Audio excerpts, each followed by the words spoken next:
Right, greetings everyone on what has been a busy and hot day here. Let's get to taking a look at Veritas units again.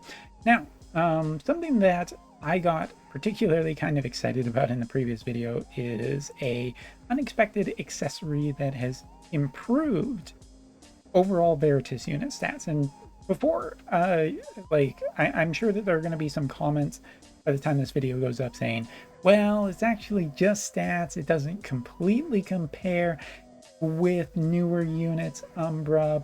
But you know what? I'm actually going to say that I think it actually is generally pretty well good enough. And it's encouraging to see that they are interested in releasing stuff to do. Yes, it's grind, because of course it's fucking grind, because that's how these fucking games work. They want you constantly in grinding away at shit, all of that, blah, blah, blah, blah, blah, blah, blah, blah, blah. I get it. Anyway, so enough about that, but talking specifically about just that, I think it's generally a positive thing. They are interested in keeping the Veritas units quite palatable to people, for at least the current time. And you know, again, I just want to reiterate, when Veritas is still quite used, meta sure, but is a different discussion. But anyway, positives, trying to stay positive. Anyway, all right, I've wasted enough time about that. Talked about this before, but just to show off, this is currently what June looks like in this party. Again, no Trust Mastery runes. You take a look here, this is Sephiroth. Again, like high number of reincarnations here, which is pushing this up. You want something that's a little more down to earth. This, but you know, it's a little bit older. And taking a look here, this is something probably in between for comparison's sake here. And taking a look at a range-based character, these stats hold up particularly fairly well. I think for this build and this comp, her speed is generally pretty good without her 140 eventually getting whatever buffs it is going to get. So for now, I'm going to say that yes, I do like this accessory, and I do think it makes enough of a difference to match them closer to what current gen units look like, which is a good thing. And this thing came out of nowhere, so who knows, in a couple of weeks we could see something entirely new that, or well, months probably, but you know, at the end of all the Veritases, we could see another piece of equipment like this, or you know, just whatever. So all right, enough blather, let's take this off and go test the unit, because I think that range units can provide a great level of support. I'm more on Team Mage right now because it's generally feeling more fun. So let's just take a little bit of a peek here. We're just gonna do our initial one, moving all of our units back over here. We're not gonna run any buffs quite yet, and then here we go. So first off, let's take a peek here at this unit. Looks pretty cool. Liking the battle model. Love the design on the bow. I'm always a sucker for really cool bow design every single time. And now let's just see. So, you know, basic attack here. Nothing too terribly much. Wouldn't expect anything too terribly much from it. Okay, well, a little more decent against the level 5 unit. Whatever. Now, let's just see some of these bigger ones. So, again, this one, big AoE attack here, doing a good amount. And this is the same setup as the Ramada setup, which I was, you know, you can refer back to and see essentially what Ramada was kind of doing for damage in that previous video compared to this, to figure out, you know, whether or not you are actually impressed with it. Like, this is her AoE damage. I think it's quite good for, you know, initial, no buffs or anything that we have run to yet. That is just, of course, that ability, her job level 25. So taking a peek at just some of the other damage really quick, 41% chance of, you know, roughly about a third, it looks like, for activating a confusion-based status effect, which we knew kind of ahead of time. This one, a little bit weird in terms of range. Might have to actually go down. Again, she does have shorter range here. Means that she is a little bit problematic for trying to move around, but the extended range on her attacks more than makes up for it. This ability not probably going to be too good. It is her speed-based down one, which I wasn't too terribly interested anyway, so let's move on. Next up, this one, single target, can see the types of damage. Seems like some of her, especially her job level 25 AoE, is pretty impressive in dishing out at least initial damage. And if we check out her big AoE here, the one that we're arguably the most interested in, I mean, if there is any actual sources of magic damage killer, probably going to be pretty strong, but dealing a good amount of damage to the characters that are here pre-buff, of course. So next up, let's check this out. So quick, take a look here, 26 and 8. So running up that Trust Mastery ability. 20 up to 28, which means that it is giving 20 in terms of AoE, which is actually lower than I initially thought in my first video. But could end up getting a buff, probably unlikely, but could. What else? We have water resistance. I believe it was like 30, 25 before. So 10 or 15. Trust Mastery looks fairly unimpressive, so let's just passa and start doing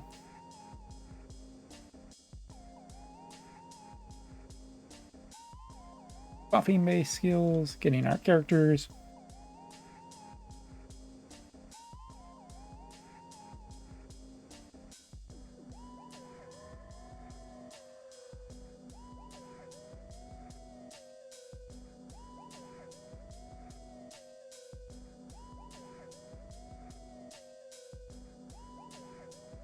All right, so now moving into round 2, if we just take a look at how those buffs are starting to affect things.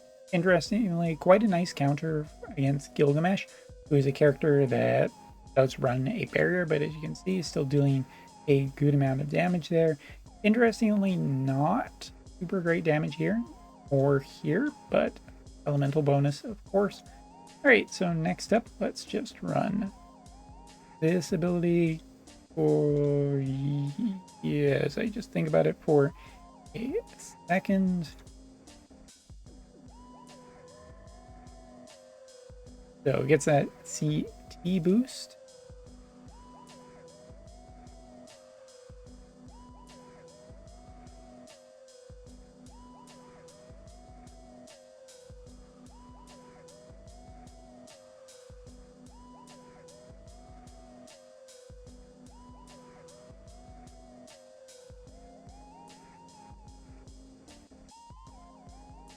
And the one I want to cast is that one. Leave this. All right, and we're going to bring her just a little bit closer. Again, see how things are looking. Damage looking pretty good.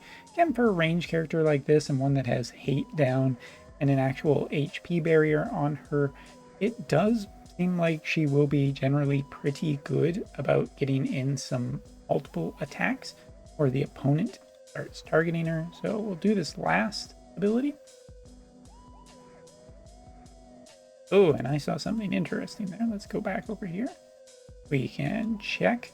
Interestingly, that HP barrier is only 5,000, not 7,500. So maybe some testing, they found that she was generally too strong. All right, really quickly, take a bit of a swing at her. As you can see, being prevented in terms of the damage. If we were to fire off a limit burst here, pretty well dead from Mont's side. So Mont maybe going to have a little bit more use into the future, 10 years once everybody's built under Veritas.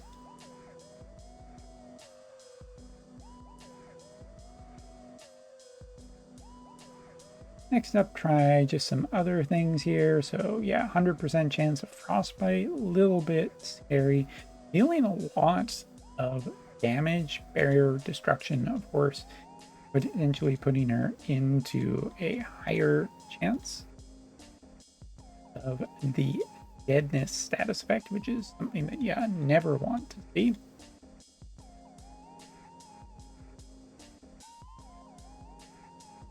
Right.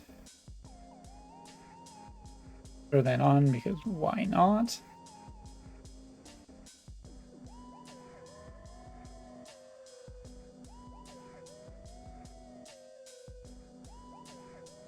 And Sephiroth, who is considered to be not a super high damage dealy character, more used for his status effect with decent damage, but as you can see, most of his attacks doing quite well. I mean, it's essentially kind of what you would expect for a story here against a ranged character.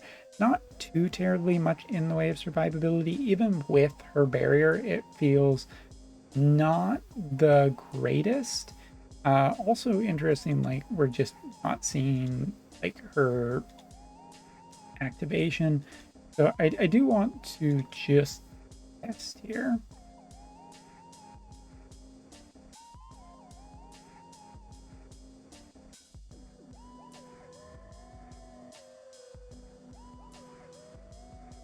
Lots of things happening.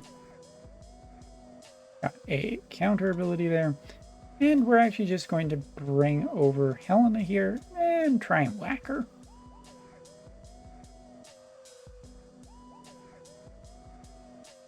Maybe not. That ability, which one do we want? Too big, too AoE. Try this, see if we can get her. Doesn't seem particularly that great in terms of evading. So yeah, we'll just do a couple of thoughts to end the video. I mean, it's tough to say because obviously Limit Burst will eventually be a thing and we'll have a, some other effects that could be missing.